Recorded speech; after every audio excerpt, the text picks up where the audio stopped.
Start to smile right now because we are going live almost soon. We are starting to stream. Kristine on everything. We're waiting for YouTube. Oh, there we go. Okay, let me start the music here, and here we go. Okay, let's dance our way in. So you wanna be So you want to be a cool a kid, cool kid hanging with the hanging ink with the inside, inset. looking Oh, real look at her dance. Cool, cool, and cool and fine. fine.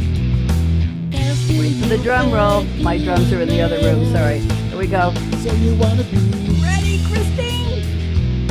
Bop, bop, bop, bop, bop. Thank you Barbie very girl, much. That is my good driving friend high. Serge Hoffman, who is in Paris, in Paris. And Serge Ooh, created the music and he does the vocals, and I wrote the song. You want to be I love it. a cool kid. I'm Bonnie D. Happy to be here with another edition of We Dish TOO in caps for a reason. Saucy Dames, and I have a new dame with me. Kristine, just say hello and tell everybody where you are right now and what the temperature is so you can make us jealous, and then I'll start. Ooh, I am in Eugene, Oregon. It's now up to a whopping 52, but it's rainy and cloudy, and who knows when we'll see the sun again, but not too cold. So that's And, great. and Kristine and I were reminiscing. I used to live in Eugene years ago, and we were having a good time talking about what's still there and what it was like when I was there. So I am ready to start, and I hope you enjoy the opening, Kristine. So you may know us well, Bonnie D and Kristine J. Jensen, too. Two TOO Saucy Dames living our passions true. We're here today in social's virtual embrace, sharing our unique insights in this special people space. Special people, that's us. Welcome to We Dish, where we've come to play, lighting up life in our uniquely fresh way. Welcoming Kristine J to my live streaming latitude. After my rhyming intro, she may add more with attitude. So here we go. Born on a South Dakota farm where the prairie stretches wide, Kristine learned early how dreams don't have to hide. From open skies and quiet roads, her curiosity grew, a surprising pull toward film, a different kind of view. The firstborn child, the only girl to parents young and bold, Kristine was given trust and freedom, values that took hold. Though college wasn't in their past, encouragement ran deep. You can be whatever you want, their promise was hers to keep. Next door to loving grandparents, Kristine's roots were firmly set. Their presence shaped her values, a gift she won't forget.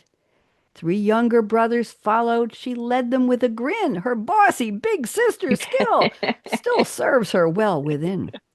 One school, one class, 200 kids from start to graduation day, debate team, paper, yearbook. Kristine's words found room to play. English was her favorite, ideas honing sharp and strong. The town where everyone knew her, where she knows she'll always belong. Horses, dusty back roads, a best friend riding near, country days that planted calm, confidence, and cheer. Through 4-H shows and speeches, sewing, baking, too, leadership took root as Kristine's self-belief grew. Jobs in cornfields paid her way, detasseling each row, working for grandfather's seed corn business in the rain and in the snow. Irony had its moment, as Kristine would later learn corn didn't love her back, a plot twist with a turn. At 18, a film class totally changed Kristine's path when words and images joined, and her storytelling found its zen. Though she knew no one in film and jobs seemed far from near, the spark was lit, the calling clear, despite her parents' fear. From Oregon to California's Bay, Kristine's film career took flight, producing stories big, stories small, from morning into night. Documentaries, commercials, marketing sleek and smart. She learned a little bit of everything, and she mastered her own part. PBS and Apple, Adobe, HP, Microsoft too, over 200 clients trusted Kristine's creative view. From Silicon Valley crossroads to a fading lumber town, she captured truth and texture where real stories hunker down. I'm not even done. Screenplays written in a pub with a trusted writing friend, not chasing Mm, fame, but loving where the precious hours would bend. Though production never followed, the process mattered most. Creation shared in conversation, a writer's quiet toast. Along the way, Christine raised a son who chose film as his art, proof that creativity can echo strongly from the heart. Returning home to Oregon, her career shifted gear. High-tech copywriting opened a brand new frontier. Now inspired by her grandma's club that met each Wednesday true, Christine's novel has found its voice, and the Wednesday Club story grew. From prairie towns often overlooked, she shows what's always been. Great stories live everywhere when heart and craft step in. Now I welcome this real deal saucy dame. Pleased to introduce you to Kristine M. Jensen. Storytelling is her game. What do you think? That was so lovely. And I was kind of thinking, who needs an obituary at this point? Nobody's I'm ever just said gonna that before. I'm I'm just flattered, gonna I pass think. this on. I'm flattered. I'm going to read the finish here. We're here on We Dish, chatting on life score, culture, music, food, and oh, so much more. Join us live or on demand, day or night. We won't be here. That's why they have on demand. And enjoy our dishing with shared delight. Meet us for real in our live streaming glow. Show them the glow, Christine. We're glowing in a good way. Comments are welcome. Just play nice. We know who you are, you know. We dish two saucy dames, Bonnie D and Kristine J, dishing on life's fun and rhyming with no, you know, is pour vous. I missed the line there somewhere. For you in French. There we go. Christine, welcome, welcome, welcome. It's just absolutely delightful. I met you a little while ago and you were on my creativity show. And you were referred to me by the wonderful Mickey M. I call him MM, as in Mickey Mickelson of Mickey M. Creative Edge PR, and I'm so happy to see you. Is there anything you would like to highlight in anything I missed? 12 stanzas. Did we miss anything? What else would you like to tell us about yourself before Oh we? my God. Well, I will tell you that I reconnected with my college sweetheart, and that's what brought me back to Eugene and trying to figure out how to work from here for a company still in the Bay Area. So that's where the copywriting shift came in. Very interesting. And you and I were talking before we started live streaming about Eugene. I was there in the late 1970s, I think, to the early 80s. And you say the conference center is still there, and you have a ballet now? We have a Eugene Ballet and it is No. top notch. It's so Wow. beautiful. Yeah, Wow. it's really wonderful. I'm Yeah. impressed. And is the U of O still known for the Steve Prefontaine Trail? Yes, Yes, it people. is. It Yes, is. It is still there. Bonnie, we must have been here in some of the same years because we I might have been. graduated in 80. I was here from 78 to 80 We before were. I left for California. We were. And I was there when Mary Decker Tabb was at the U of O. Remember the runner? Yes, Yes.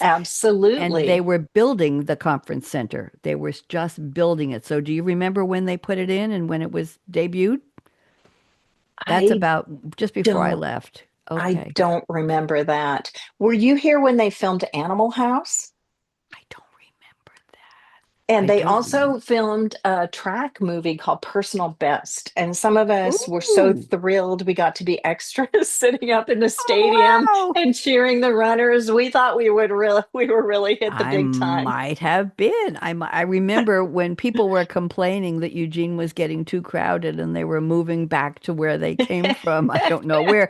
They said I had to wait for three traffic lights to get through downtown traffic, and they actually had a news station with a traffic cam, and they were broadcasting the traffic on the downtown streets. It was like three lights, and people said, "Oh, it's way too crowded. I can't stand it. I'm moving back." It's like, okay, I'm from New York. I don't, I don't get scared about things like that. It didn't even make sense to me. I would take some vacations and go back to see my family in New York on Long Island, Christine, and people would say to me, "Oh, what is it like in New York? And why is it so crowded in Manhattan all the time? And what do people do?" And when we moved back to New York, my children's school friends said, "Do you need weapons to protect yourself in New York City?" Oh, I said, "No, we're not jeez. moving to New York City. We're moving to Long Island." But it was a very, very interesting time. And I was a programmer analyst back in the day working at Lane Community College.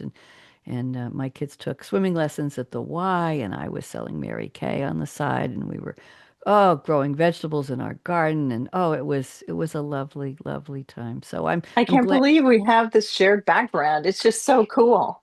I Now I can't. want you to come and come back and visit and stay with me so you can see how much things have changed or not changed. We'll negotiate that. Speaking of that, let's talk about music. Let's talk a little bit about music. I'd love you to share with us some of your favorite songs, Christine. Music Hmm. that's been with you, music milestones in your life, or just your favorites. It doesn't matter what era, what genre, who sang it, who played it. Give me some of your favorite music. We want to get to know a little more about you. Go ahead. Oh, well, of course, my favorite all-time song is from my favorite all-time singer-songwriter, Stevie Nicks, and that song is Rhiannon. And I loved it so much, and I had a screenwriting partner, and we would spend, this is the guy in the pub, and we would spend one night a week working on this screenplay called Rhiannon about a medieval sorceress. We used the lyrics and we came up with this 2 hour movie, which of course we tried to get to Stevie Nicks because we were convinced that she was gonna love this screenplay. That was back in the days when you couldn't really figure out where agents were or how to get things to them. So we never did get Rhiannon sold to an agent, but it's still out there.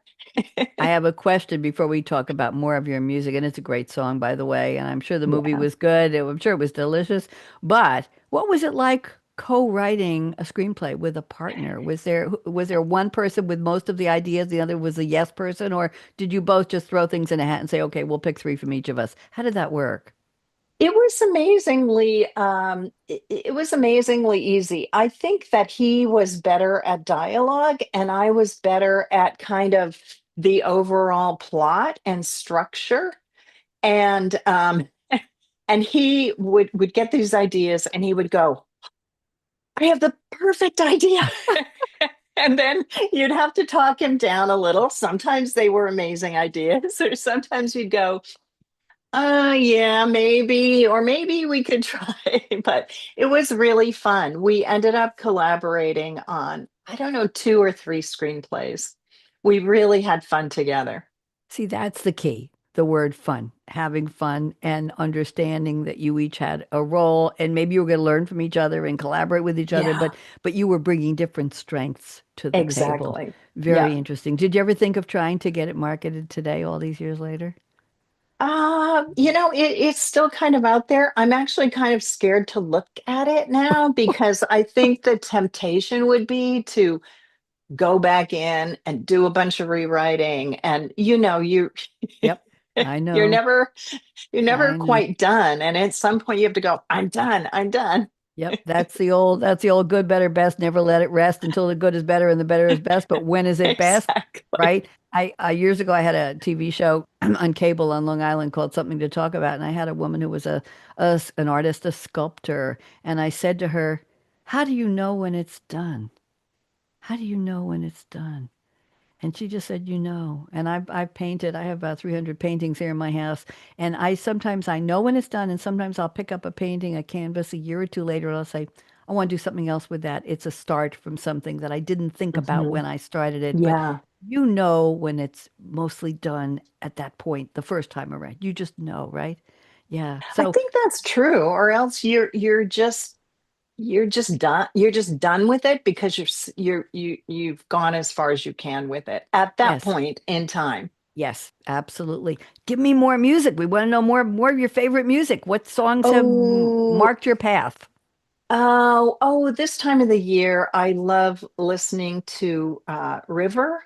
Uh, I like the Sarah McLachlan version, though, it is a Joni Mitchell song. It's a little melancholy, but it kind of helps me to remember that this holiday season, there are lots of joyful things, and there's also time for reflection and for remembering those you may have lost or those who are going through a hard time. And so it's just this emotional mixed bag for me, but it makes me feel really deeply. And I just love that about it.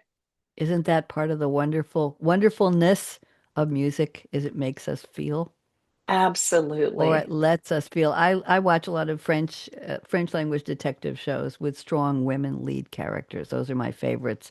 And some of them have interesting theme songs. Interestingly enough, even though it's in French and I have the subtitles on, I don't speak fluent French like I used to, but the theme songs are always in English, Christine.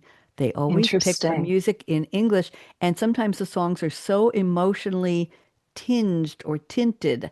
I have to hit when it says, "Do you want to skip the intro?" I hit yes because I know I'm going to cry. The music is so emotional, some of it, and it's not like tragic and like, oh my goodness, Right. but it's just something in the lyrics. There's something haunting or knowing, Totally. and they picked very interesting songs, but always with English lyrics, which shocks Yeah. me because these shows were made in France, and I watch That's Italian ones too. really Even the interesting. Italian shows, when they're playing music in a scene, Yeah. coming up to a crime scene, one of them, it's a song with English lyrics. I can't believe it. Anyway, we need more music from you. Give me a couple more. Come on. What Okay. else? Ooh, here's a more fun one.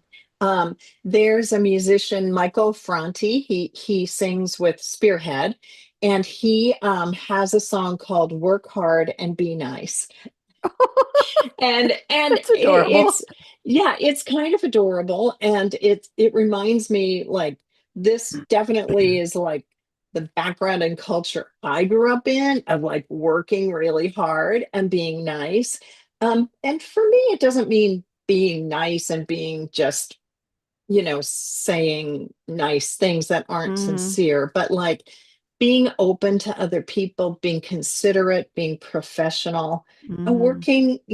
working hard. I don't know. I love it. And it's got a great rhythm, and it's really upbeat, and Right, it man. makes me happy. I put it on in my car and I sing along at the top of my lungs. Isn't that a It's wonderful the only place to time. sing?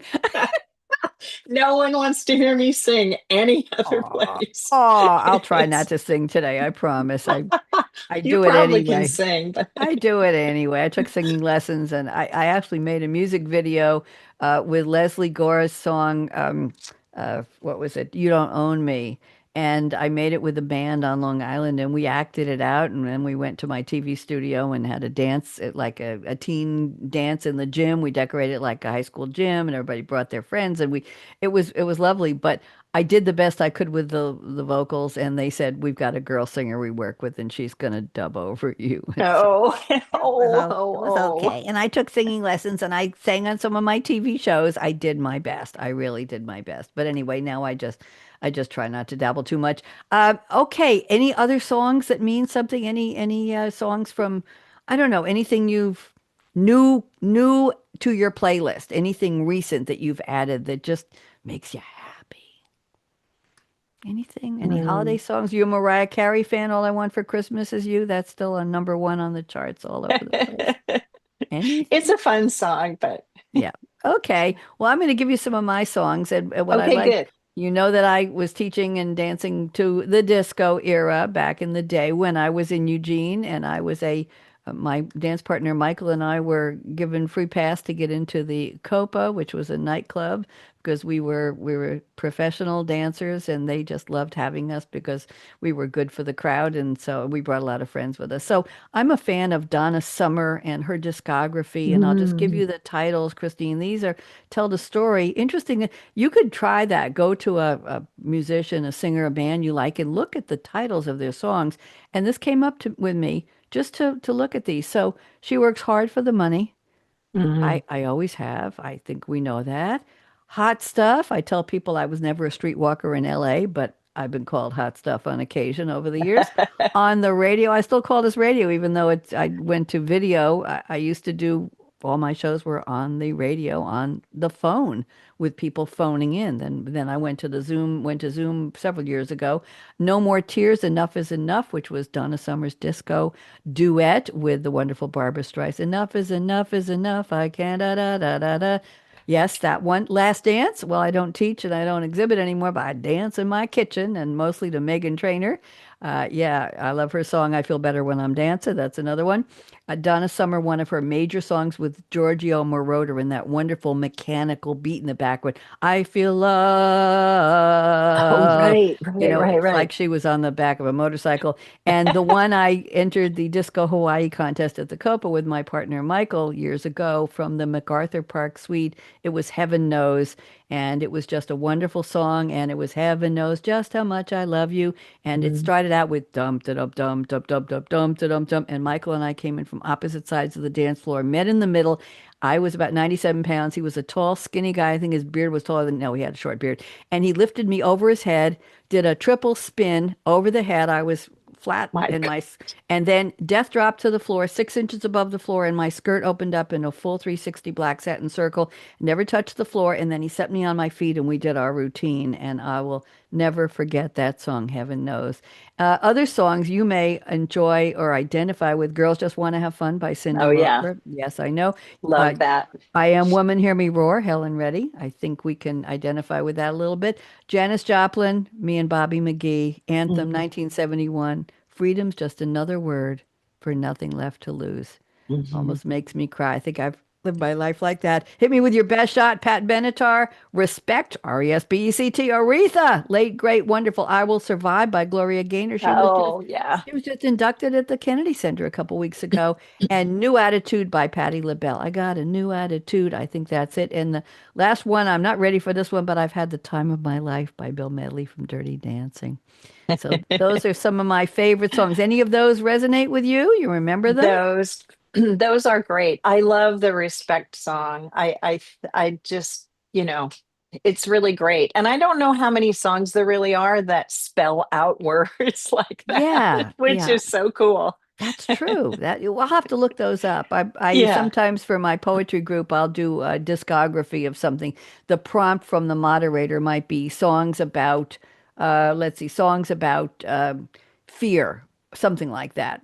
It'll be prompt of fear, and so I'll look up songs with fear in the title and Tears for Fears and all, and I'll put out and I'll write a little four-liner, and then I'll say, just for those of you wondering, here's the top 15 songs of songs with fear in the title, and people say, "Wow, I have one to add to that," and it gets the I juices love going. that. Anyway, I think I'm the group researcher. So let's go to the off the top segment, and we're going to go back and forth with topics. This is not an interview; it's a conversation. So, Kristine J, Ms. Jensen, your creativity superpower. What do you think it is, and what do you love about it, and maybe something you love about it not so much? There, I said that in the positive. Almost don't love it. What do you think? I think that my creativity superpower is determination, which on the flip side can be called stubbornness, right? Depending upon which side you're in. But Mm-hmm. it has completely served me well. Like, who else would spend 6 hours writing a novel and like get through it and not give up? That's determination. And just lots of things like that where I don't give up easily. I don't give up on relationships, which was to my demise early on Hey, in my lady. early part of Hey, lady. I think we know that. A lot of us, right? right, right. Yeah. But yeah, that determination has really served me well. And did you regret it? You saying sometimes it does it when you stay too long at the party, or Streisand does a wonderful song, I Stay Too Long at the Fair. Remember that one? Yeah, Always makes me yeah, cry. I My know. superpower, my creativity superpower, I think you'll appreciate that, is I get people like you to feel comfortable enough to talk to me. I get you to talk to me, and sometimes I get the wrong people to talk to me, but most of the time it's the right people to talk to me, and people trust me enough to share your stories, your origin stories. I don't ask for media bios anymore. I don't care about those. I ask for an Yeah, origin story, and that allows me to take the overview, the rhyming intro about your life, not just, oh, she writes a book and she had a grandma and she right, came from this place and right. like anybody could read that. I want to do something special. So yeah, so I guess creativity superpower is trying to come at, I don't call this an interview, trying to come at one-on-one profiles in a different way where I can get people comfortable enough to speak with me and to share your thoughts and just to riff. And that's it. So That's And my. you are really good at that, I Well, have thank to you. I say. wasn't fishing, dear. I wasn't I fishing, know but you weren't. I thank know you you very weren't, but I much. was thinking about that earlier. It's like, oh, this is really great that we can just have a conversation.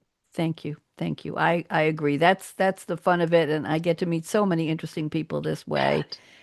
Yeah, I don't do interviews, I do conversations. I think there's a difference, and that's my creative spin on, yeah, I'm not going to ask you 20 questions and don't send me, back in the day when I started having authors on my shows one-on-one when I was doing radio, I was the drive time host Friday nights on AM 1240 WGBB, the oldest AM station on Long Island, and I actually went to the studio and there was an engineer behind the glass and all of that, and I would talk to people and they would often send me a list of questions. Ask me how I named my book. Ask me where I grew up. Oh, Ask me who is on my book cover. Ask me oh, why I geez. introduced a new character on page 49. And I would say, oh my God. And Christine, they would time their answers. This is a 42-second answer. This is a Oh, 2 minute, and no. I'm not kidding Oh, you. This is a 2 minute and 12-second answer. That way they could say, okay, if you want to do a 30-minute interview with me, if you ask the question quickly, I can answer this in 2 minutes and 12 seconds.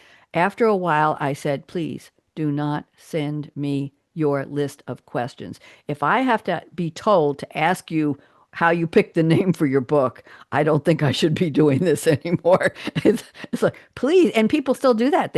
Authors prepare lists. I hope I'm not offending anybody's sensibilities here, but if you have anybody who's halfway decent and cares about you, you don't need to tell them to ask you how you, that should be par for the course. It should be something that's just pro forma in what they want to know if it's interesting. Maybe it isn't interesting why how you named your book.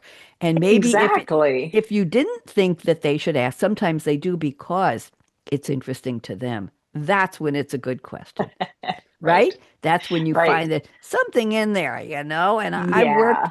I have worked with a lot of authors who come on my creativity show, like you, but not with you for this, who don't know how to write an origin story. And I send them what I call Mad Libs, Christine. And I will say, okay, where did you grow up? What was your family like? What was your favorite subject early in school? Did you Mhm. have games, sports you played? Did you have an early job? What was your favorite music back then? Did you have any hobbies? Who were your friends?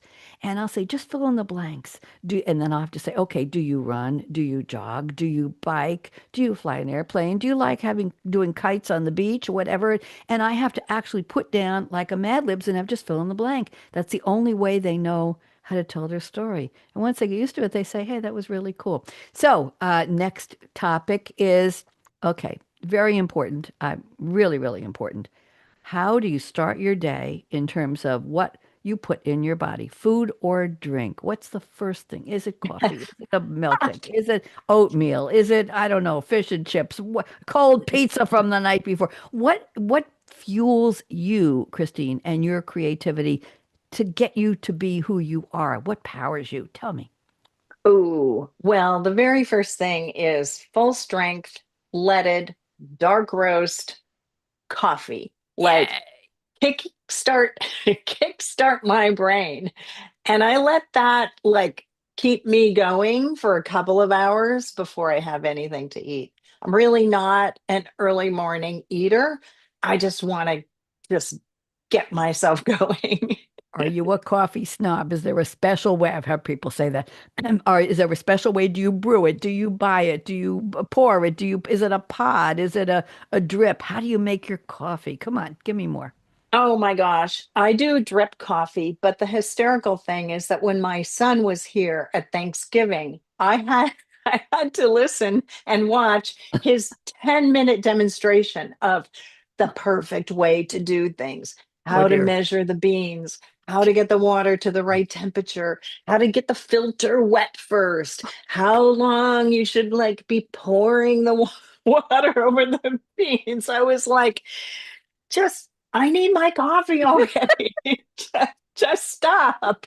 But apparently, he said he lived with like one of the best brewmasters in San Francisco who Okay. taught him how to make this perfect coffee. I'm like, I guess I'm not that fussy about it. That Just get the caffeine in me. That's a great story. I can't do caffeine anymore. I can't even go near decaf. I buy Oh, decaf pods, but I remember the best coffee I ever had was when I went to Club Med in Cancun many, many moons ago, and they had carafes of the darkest, the blackest mm, Mexican coffee, unfiltered. The caffeine was mm. just, and I used to drink at least a pot of that a day.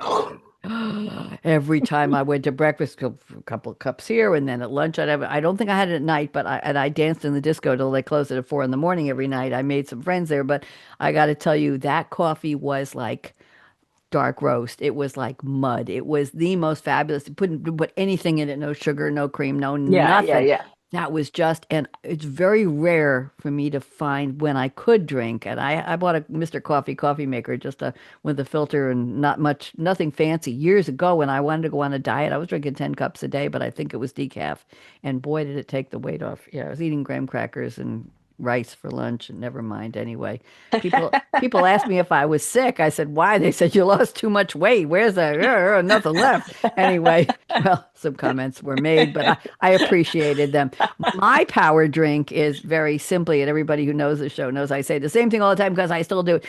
I have an individual blender. It's about, cup is about 14 ounces. It's a Hamilton Beach and it's a pulse blender. It's not an on-off switch. And I've gone through about eight of them because I burn the motor out because I use it a couple times a day. But I put in 1% milk, about 6 ounces, and they have the little measuring things on the Yeah. side. And then I put in a banana, a medium size or half of a large one. And I'm the woman in Food Lion in Loudoun County here. I won't tell you specifically where, who spends 20 minutes looking for the right bananas. They can't be spotted. They can't be mushy. They can't be damaged. They can't have black marks on them. They can't have holes in them or cuts in them. They can't be too green. They have to be enough bananas to last a week, and that means 9 bananas, and they have to be just right. So a bunch here, a single one there, a single one. Then I fill two bags, and that's me. So it's a banana and the milk, and then it's agave syrup, which is raw agave, and Yeah. instead of sugar, it's not a substitute. It's real. I can't do the fake sugars. And then it's frozen sliced strawberries that are unsweetened, and then it might be a little shake of cinnamon and ginger, or Mm. 2 teaspoons of natural Hershey's cocoa without any sweetening in it. And then if I'm really feisty, I'll put a little of old-fashioned vanilla ice cream in it, but we won't tell anybody. And then I blend it, and I've turned this into a quasi meditation gratitude session. So I'll blend it and I'll name my daughter's family, each one by name, including their RV. They named their RV and their truck. And I will give a blessing to all of them and be grateful to them. And then my son's family and all of them. And then and each one I'll pulse a little in between. And then I do sending good wishes to the people I know who are in trouble, Mm. whether it's they're ill or something is going on in their life, and the people they love who also need help. And I send a blessing to all of them, just good thoughts. And I then love that. I'll thank for me. Then I'll say thank you to me. Okay? So anyway, yes, so that's what I'll do, and that's my little morning meditation session and then I put a straw, take the top off, put a reusable straw, and then I use a pipe cleaner to clean it out and rinse it out, and then I'll bring it in here to my desk because that's my banana milkshake. That's my power. I So love that. yeah, I love that.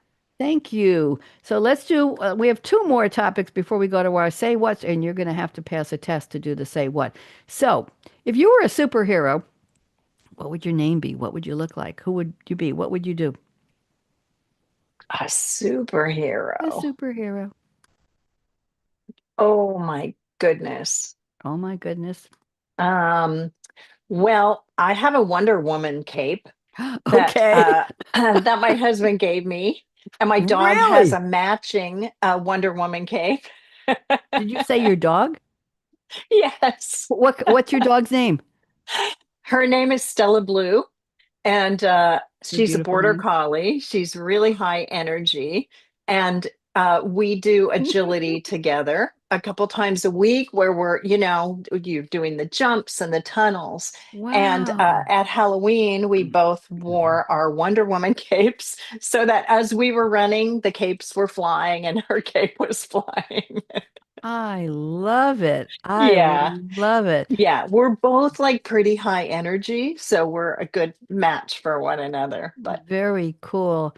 I yeah. don't know that I have a superhero. I think it would be a female something flying around looking for interesting people with whom I want to speak. I think that would be it. It wouldn't be Spider Woman. It wouldn't be Wonder Woman, but it would be something like that. It could be Cyndi Lauper woman with pink hair instead of red flying over and saying, "Girls just want to have fun. You want to have fun with me."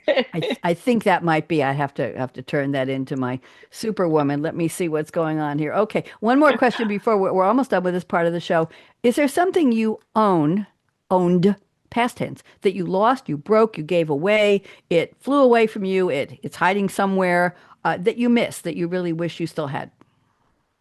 When I was in college, a guy gave me a little pearl ring, it was a tiny little pearl, Oh, but it was in this amazing antique ring box, which was so, so cool. Well, like an idiot, he came to visit us like 2 or 3 years ago. And I started feeling guilty. And I was like, I don't know if you even remember that you gave me this ring, but I'm going to give it back to you because it belongs to you.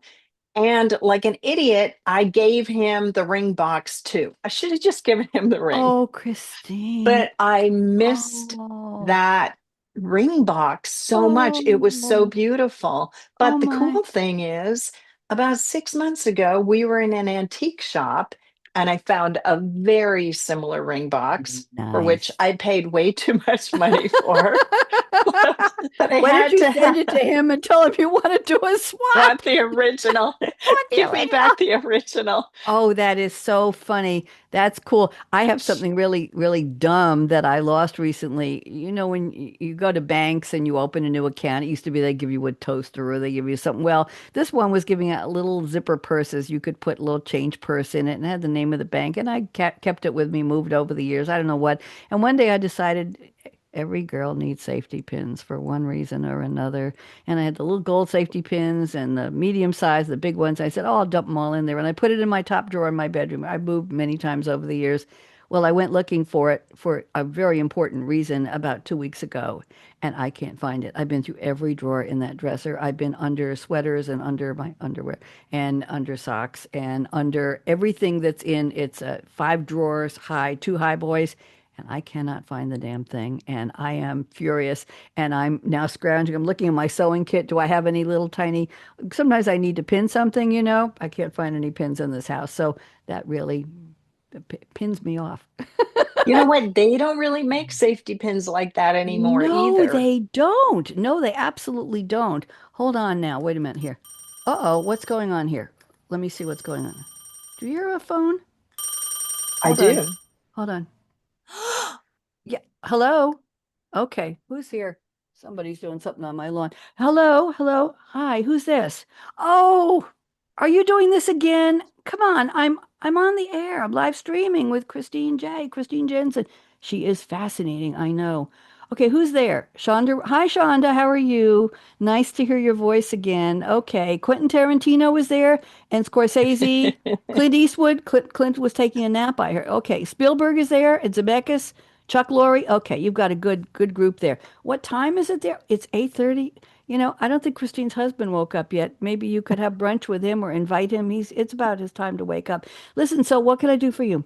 Okay, you want to make a movie. You know she wrote a screenplay. You might want to produce that. I'll tell her. All right. But for now, you want to make a movie or a TV show with the lead character modeled on Christine, but it's not her biopic. Okay, so she's not the star, but it's a character who's like her. Okay, that's fine. And let's see now. So you want her to pick the whether it's a TV show or a movie, and you want her to pick what the genre is: action, drama, fantasy, musical, romance, comedy, time travel, sci-fi, thriller, drama, comedy, any kind of combination there. Okay. And you want her to pick the title. Well, she's creative. She can do that. And the actress or actor to play the lead based on her life. She's got a really interesting life. Well, you know that. You're watching the show. Okay, that's it. Okay, so she's going to pick the director, the title, the actor, and the genre. Okay, can we get back to you? Thanks. We have about another 20 minutes here, so I'll get back to you when we're done. Hi, and by the way, if Ron Howard comes in, tell him I said hello. He knows I'm a big fan. Okay, talk to you later. Bye. You know, they always do that when I'm on the air. It's annoying, but it's actually kind of fun. So, Christine, I'll do one too, but I want you to lead this because I know they know what I want because I always do the same one, but I'll come up with a variation. So, what do you want them to do? Who's the director, first of all, and the genre, title, and Ooh, actor? It's a lot to the think about. director is a woman, of course, Okay. and it's Nancy Myers. She did Oh, Father of the Bride, The yes. Intern. It's complicated. And it would be a romance called Second Chances. Okay. I like that. I like that a lot. And oh, the actress would be, we don't think of her a lot, but she's really cool. Her name is Catherine Keener. She was I know in her. I the know she. 40 the Yes. 40-year-old version, being Yes. John Malkovich. Yes. She's just really, I don't know her, but she seems really like down to earth, very Very. authentic, like not too caught up in the whole Hollywood scene, and I'm a gonna tremendous actress. gonna look her up while you're talking because I know I've seen her in a lot of TV shows. Catherine Keener. Keener. Wasn't she Yeah. in one of those shows where the women were here she is, Catherine Keener. Yeah. Yes, okay. Yeah. Let me see what I mean, she's look at that smile. Don't you American just actress. like Yep. her? She's 66. She's married to Dermot Mulroney. Did you know that? I did know that. Wow. What is she famous for? 40-year-old virgin, being John Malkovich, Get Out, The Croods, Lovely and Amazing, The Interpreter, and American Crime, and Capote. Wow. And there's even more. And I'm Oh, going to right. Capote. I forgot about that. Yeah, American Crime Capote. Enough said. Into the Wild, Where the Wild Things. Death to Smoochie. Very About Last Night, Cocktail Waitress, Survival Quest, Cheryl, Catch Fire, Trucker's Girl, and on and on. Well, she's certainly a seasoned actress. She really is. And she's somebody that's kind of under the radar in a way. Yeah, She doesn't pop up as being this yeah. famous actress. But yeah, I really Wonderful. like her. And what's the title? You said Second Chances? Is that Second Chances. okay? And And I think it romance. would be, a rom-com. There's got to be some Oh, humor in there I too. It like can't that. just be a serious I romance. like that a lot. I think we're going to get a lot of applause on that one. You did really, really well. There you go. Oh, there, Christine. You're just knocking their socks off. They're already buying tickets for it. Mine would be a limited edition TV series, and it would star Reba McEntire or Bonnie Raitt, Mm. a redhead who sings and plays the guitar, and it would be a rom-com sitcom. And it would be modeled a little on Reba's new show, Happy's Place, where she inherits a restaurant and bar from her dad who passed away. But she didn't know Daddy had a little fling, and Daddy had a little baby out of that fling, and little sister shows up with an MBA and wanting to tell everybody what to do, and they have to learn to live with each other and manage the bar. A lot of funny characters, great lines. So it would be something like that, a situational sitcom. Well, that's what Mhm. sitcom is. But mine Mhm. would probably be I used to teach eBay buying and selling for adult ed on Long Island. I was in between jobs and I was doing a lot of selling on eBay. So I went to adult ed and said, "Let me teach this." And they said, "Sure." They had a class starting and the teacher had dropped out and they said, "You start next week. Come up with a curriculum." Okay, I could do that. Yeah, right. I did.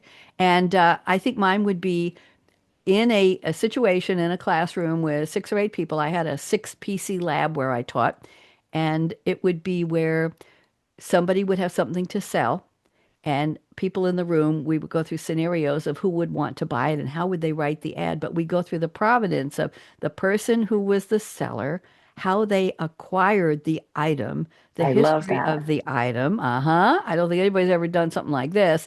And it would be who in the class would have a reason to want to buy it or how they would see the item from Hmm. the buyer's side versus the Hmm. seller's side. And Hmm. each week, it would be like Leanne Morgan show. It would be 19 minutes commercial free. I'd get somebody to sponsor it. And it would be 19 or 20 minutes a week. And it would be 6 episodes, season one. And if it took off, then it would have a season two. And I would like Shonda Rhimes Rhimes to direct it because Ah, because if Shonda Rhimes does it and she writes the script, then if you even move an eyelash or you blink or you twitch your nose, you're going to miss about 5 lines from very important characters. You're not going to be able to follow the script. So you're going to have to talk really fast and you have to listen because you have to pay attention. It's like watching a foreign language film and you have to watch the titles because you don't speak the language. And if you don't do anything, you go out of the room, you get the toast out of the toaster, or you take the coffee out of the coffee pot, and you say, Christine, the coffee is ready. You won't be able to do anything because you're going to miss the whole thing. You're going to have to rewind it. But if you're watching it live, you won't be able to rewind it. You have to go Paramount Plus. You have to, anyway, you get the idea. So yeah, that's my turn. I love that idea. I'm buying a ticket now. Okay, well, I'll go see yours. That sounded terrible. Okay. Okay, so we're going to move on to the next part of the show, which is we say what. However, you have to pass a test. I didn't prep you for this. I don't know how you are in pop quizzes, Christine. I guess you're pretty good. We'll So try. I'm going to say the name of the segment, and I need you to repeat it the best you can to imitate it in your own version of what I say. So the segment is called Say What? Can you say that? Say what? A little higher. One more time. Say what? I'll take it. Okay, that's good. Now Oh, we can do God. it. So I'm going to stop the sound sharing here because I want you to share your screen. We rehearsed this. So why don't you go to share and walk us through your three say what stories, and then I'll take you through Okay. mine. Okay, that's going to be fun. All right. Let me just pull this up and I'm going to share my screen. Oh, technology. When it works, you're just I so happy. know. I know. Just hit that share button and hit screen. Yeah. Oh, there you go. Oh, can you see Oh, this? I'm in love. I'm in love. What am I looking at? What is I'm this? in love too. So these are four cheetah cubs who were born in the Smithsonian National Zoo I have to look for this, Front Royal, Virginia. The really cool thing is that they were born on my birthday. Cheetahs born in captivity are really rare, and there's only about 7,000 cheetahs that remain in the world. But the coolest thing about this is that you can go and watch this cheetah cam, live cheetah cam. I'm obsessed with it. I took this picture last night. I grabbed a screenshot of these little babies. They're about 3 months old right now, but look at them. So they still have the fuzz like on the top of their head and down Yes. their back, but you Yes. can see that they're starting to get their more like cheetah spots on the rest Mm, of them. It is the coolest thing. they're It gorgeous. is so It inspiring. looks like a painting, Christine. I know it's so Oh, cool. And you can watch them playing and eating, and their poor mother is trying to sleep, and they're they gonna they get keep big. They're they're gonna gonna get get big. big. I'm not sure when they're gonna release them out of this, Oh but well, they do my. from time to sometimes you go there and they're That's not in there. lovely. Isn't Thank it you. cool? Yeah, Yes. Yes. it's really cool. Do you want to have another animal story? Do you? I do. Should I go? Yes, I love. Yeah, you're doing all three of yours, and I'll do mine, or however many you have. Go ahead. You're Okay, next. that sounds great. So this is a really heartwarming story about an otter. So this guy named Matt Jansen in Sweden found a little otter Can you show whose us the mother picture? had. Do we have the picture of the otter? Oh, Let's see. are you seeing it? We're still seeing the cheetahs. Oh, let's see. Maybe I have to stop sharing Could and be. share again. Okay. Could Let be. me put the All right. let me put the That's fine. otter up and try it again. Try sharing again. There's the otter. Oh You my see this goodness. little Yes. guy? Beautiful. Beautiful. Go ahead. Oh, So gorgeous. so that's the guy who rescued this little otter that fit in the palm of his hand. He took it home, he nursed the otter. And when the time came, he put a little kiddie pool in his backyard so the otter could practice swimming. And then eventually, he wanted to release it back into the wild. So he took the otter to a nearby lake where the otter would get further and further away from him until finally one day he swam off.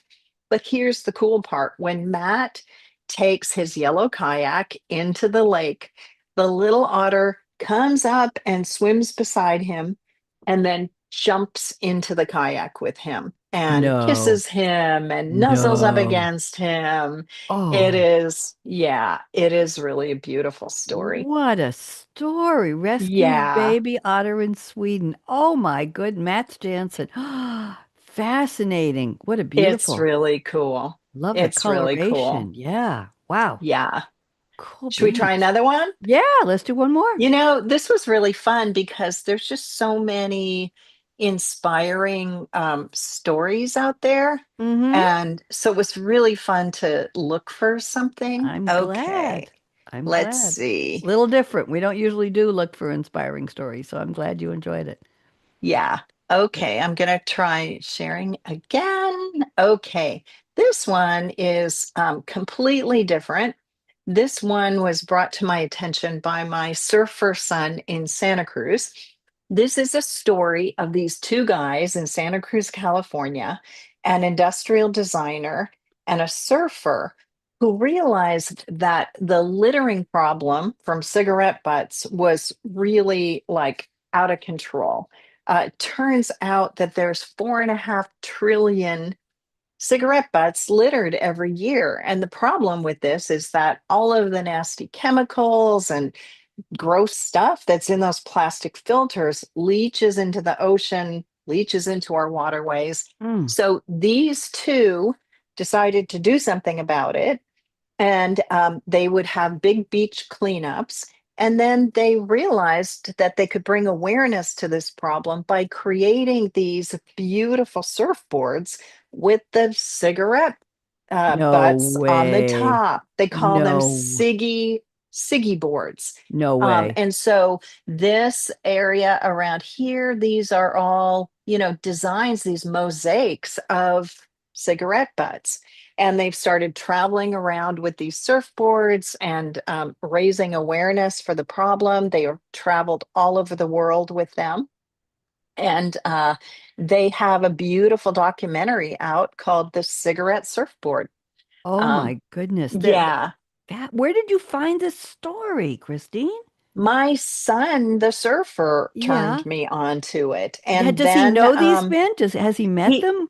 He doesn't, although, I'm like, you really need to meet them. And Yes. I am part of a group that shows documentaries here in Eugene once a month. And I think we're going to show that documentary called The Cigarette Surfboard. It's just so inspiring and really fun, and lots of great surfing scenes. And I just love these two. I should give them credit. It's industrial Lovely. designer Taylor Lane and Mm-hmm. filmmaker Ben Judkins. So Well, isn't it wonderful? it Like, is. And please thank your son. You want to do a shout out to him? What's his hey, name? Joe Pierce, good for you. Joe Pierce. Thank you. Thank you, Joe, for introducing your mom to these Yeah, gentlemen. And that would be quite a story. I'd love to meet them too. They could be my cool yeah, dudes if they, yeah, see yep. if you get me an intro. I'd love to meet your son as well. I'm always looking for interesting new guests on the Cool Dude Show. Very, He's very a cool. Steadicam operator. Oh my goodness. Introduce, introduce. I'm going to Wonderful. Sundance with him. Okay. You get around, lady. Okay. Is that your last story? Oh, I have another one. It's kind Okay. of a funky one, but Okay. I'll share Do it. funky, and then I'll do mine. Um, okay. Um, so what do you think would be the most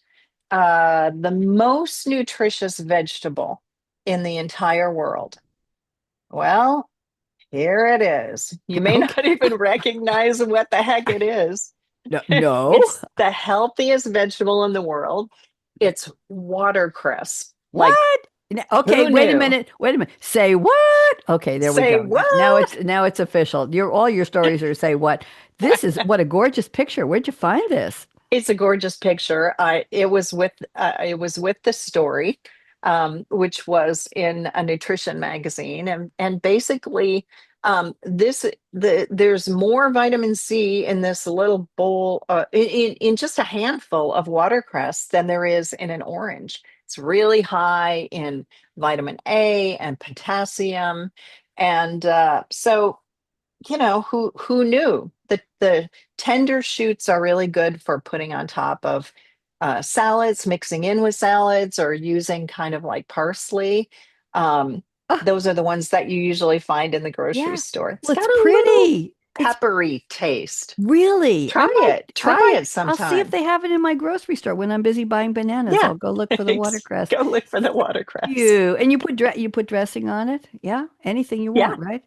Yeah, Interesting. exactly. I wonder if you could chop this up like chives and put it on baked potatoes with sour I'm cream. sure you could. I bet you Uh-huh. could. I I bet you bet you could. could. And sometimes I like to have I'll make some pasta and then I'll cut up small grape tomatoes and I'll either saute them in a little olive oil with basil and put them on on the pasta, or I'll just cut them up and have them fresh on top of the hot pasta with a little bit of olive oil, but not the cooked tomatoes. I wonder if this could be chopped and put on with that. Could be You know interesting. what? It would be interesting. I'd love I'll to let you know. experiment with different things now that I know like what a superfood it is. Who knew? Yeah, who knew? Who knew? Just the crest of watercress. There you go. Exactly. Okay, when you're done sharing, I'll start mine. There we go. Okay. Okay, All let's done. see what we've got. Thank you. Those were delightful, delicious. Let me go to share here. Okay, I'm going to share my screen. I'm going to share my document, and this should be good to go. And you should be seeing just my article now. And I'm looking on the other Yep. screen, and there we are. Okay, so this is not a joke. It's real. A seal galumps into a bar. The bartender says, grab the salmon. Let me see if I can make this a little bigger here. I can. Okay, so this was in Wellington, New Zealand, Christine, and a seal walked into a bar, and the technical term is galump. That's a picture of the bar, but not the seal, I believe. The creature was lost. It was curious. And they comment was it was under New Zealand's legal drinking age. We won't say anything like that.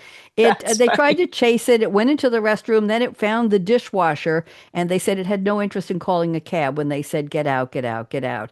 It was a baby fur seal waddled in the Spring and Fern, the Meadows. It's a craft beer bar in Richmond, New Zealand, in Wellington. Oh my goodness gracious. And a patron grabbed a sweater and tried to shush it out of the bar, and it wasn't going anywhere. So they got a dog crate and they said, okay, let's see if we can lure it. And they offered it some pizza topping. Well, the special was salmon that day. So this person said, I went to my fiance and I said, grab the salmon, grab the salmon. Well, they didn't know that the conservation rangers had been looking for this particular seal all over the place. They'd gotten call after call after call. They've been driving around trying to find the baby seal, and they found the seal. They found it at the bar and they released it on a safe location that's dog free. That apparently is very important for seals. It's called Rabbit Island. Duh, I don't know how the rabbits are. It's not unusual, they said, for curious young seals to show up in unexpected places because they follow the rivers up and inland. Interesting. So the woman who owns the bar, the co-founder Bella Evans, said the baby fur seal was the first unruly patron she'd ever had to evict. There's been a running joke that we got the seal of approval. I thought that was pretty cute. So if you want to tell a joke, a seal galumps into a bar. The bartender says, grab this. I thought that was a very well done It's story. a great So, headline. second one, it's a rare copy of Superman #1 from 1939. It sold for only $9.12 million, dollars, the most expensive comic book they think ever sold. It was in a cardboard box in an attic, Christine, covered with dust and cobwebs in a home in San Francisco. The woman had passed away, and she said to her children, you know, I've got this really valuable comic book collection, but I hid it away. Well, what the heck? They never thought anything of it. So they found it when they went through the attic, which kids do when their parents leave, left the attic. And they called some place called Heritage Auctions. And a gentleman named Lon Allen, who's the VP of comics, this auction place has a vice president of comic books. Maybe they all do. I don't know. He flew to San Francisco. He inspected it and he said, yup, it's the real deal. It's a 1939 Detective Comics, one of a small number in existence. Excellent condition. The Man of Steel was the first superhero to enter pop culture, boosting the copy's value among collectors. It was an incredibly good Very, very good condition. They said that the cool North Carolina, no, I'm sorry, California climate helped preserve it. The spine was firm, the colors were vibrant, the corners were crisp. It was rated 9.0 out of 10 by a CGC comic grading company with only slight signs of wear and aging. I wish they'd say that about me someday. Only slight signs of wear and aging.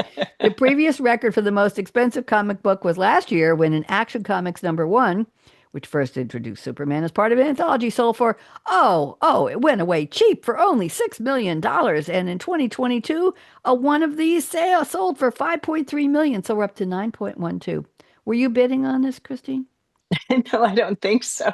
But Okay. see, this is why you tell your kids, I'm never throwing out any of my junk because you just never know what's going to be in there. So Abs- suck it up. You're getting all my stuff. I'm not getting rid of anything. Absolutely. And we're going to go to the food part of this now. I don't have any animal stories for you other than the first one, the seal one, seal of approval. 83,427 cookies were baked for a world record attempt in Pittsburgh.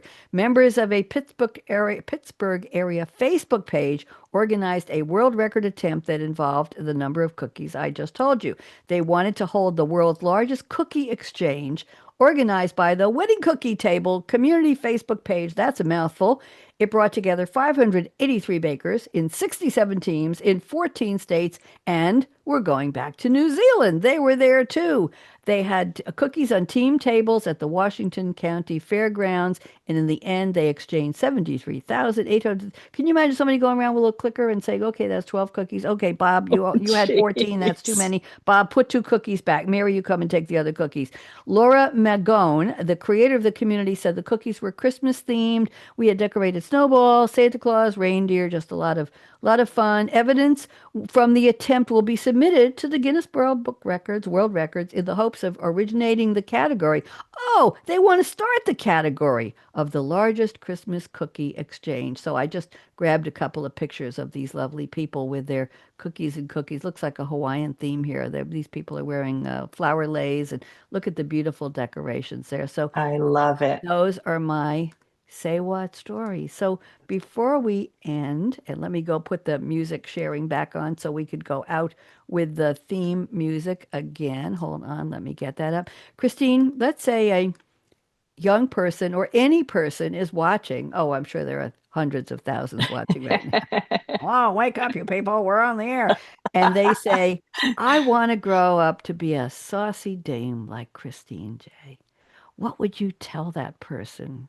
What would you tell them Mhm. in terms of inspire them? How would you inspire them? Would you give them any guidance? Is it one thing or two things that you would say you suggest they try on their way to being cool and saucy like you?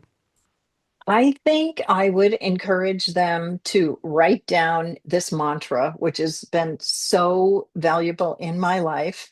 And it is encourage your hopes, not your fears.